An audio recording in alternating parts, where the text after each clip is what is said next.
What's going on, everybody? Welcome to your 9th Android tutorial for the new Boston. What we're going to do in this tutorial is set up our buttons and basically use a method that's going to make the buttons do something when we click the button. So we're going to just set that up. We aren't actually going to define what the button does when it clicks, but if you guys are brand new to programming, this again will be probably pretty confusing for the most part, but I'm going to try and break it down a little bit and then we'll review it later on down the road. But I just want to show you guys how to set this up. Now what we've done, we set up two variables called add and subtract. They're both the type button, so they're button variables. And then we set up a reference to the XML again by the findViewById method. Now also within this onCreate method, so it'll be the second bracket up within there, this is where we're going to set up our OnClickListener. So basically a button needs to set up an OnClickListener, and within the parameter, or basically what that's looking for is a OnClickListener, and the OnClickListener is going to use the method OnClick. I know it's kind of confusing, but I just want to kind of talk about it or tell you guys what it does or what it's looking for the most part before we get into it. So again, like I said, since we imported the button class from the package of the 2.2 Android platform, we can use some of the methods from the button class. So how we use a method is we use our variable name, such as add, which again is a button, we hit period or dot, and then we have all these methods we can choose from. And there's one called set OnClickListener. So this is where we're going to set our OnClickListener.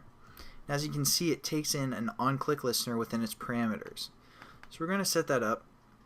Now we don't have an OnClickListener yet, so we're going to set up a new one. And you do that by saying new, and it comes from the view class, so we're going to say new view.onClickListener. And again, Eclipse helps you out, so it's going to be this first choice, view.onClickListener, and it's a method, so that's why there's parentheses right there. We're going to click that, and when you click that, it's going to set up the onClick method as well. So that's what's really nice about Eclipse, and it sets up this onClick method. So when our button's clicked, it's going to do what's ever within these brackets right here.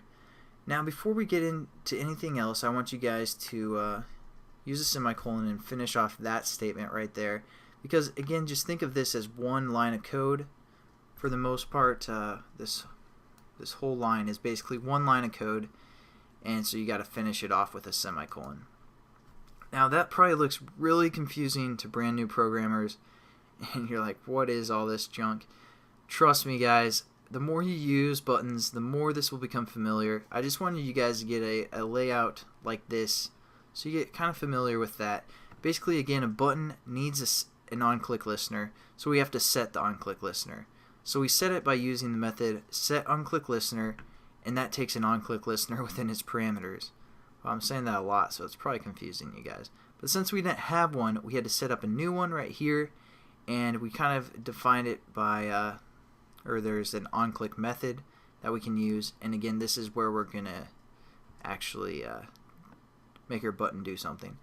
So there we go, we set up our button, our OnClickListener for our button add. So we're just going to copy that and paste it down below, and change the add to our other button that we set up, sub. So they both have an OnClickListener set up, and then you can hit Control or Command Shift F depending if you're on Mac or Windows, and it kind of formats it for you.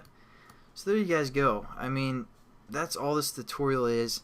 I know it's probably not of much help, because especially for you guys, you new guys, because it looks so complicated, and it really does for the most part if you guys are new, but you guys will get familiar with this, especially as we go on throughout the series. I'll kind of explain, give you guys some more detail. I just don't want to throw on all the information at once. But there you go. That's basically all this tutorial is. Again, thanks for watching, guys, and I hope to see you guys in the next tutorial. We're actually going to make these buttons do something. So I'll catch you guys then. Have a good one.